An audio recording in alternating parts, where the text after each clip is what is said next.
Quante antenne ci sono in Comune di Venezia?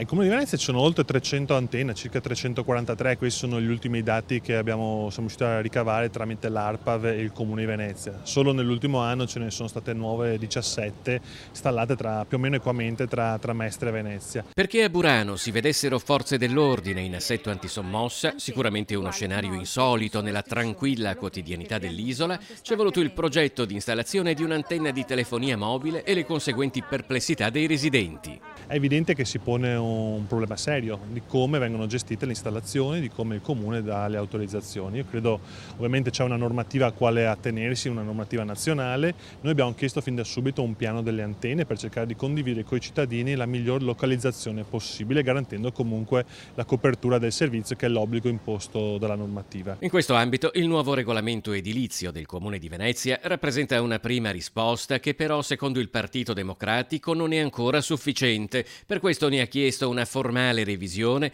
presentando una serie di emendamenti ad hoc in Consiglio Comunale. Noi chiediamo di fare un passo in più, chiediamo per esempio delle distanze minime dai siti sensibili che sono gli asili, le scuole, i luoghi di ritrovo per anziani e bambini, l'obbligo del co-site, cioè ancora oggi ci sono antenne a poche centinaia di metri l'una dall'altra, quando magari si potrebbe obbligare il gestore, compatibilmente con gli aspetti tecnici, di usare un'unica antenna, un unico impianto. Non è pensabile che i cittadini vedano montare le antenne dalla mattina alla sera soltanto per distrazione. Serve un percorso partecipato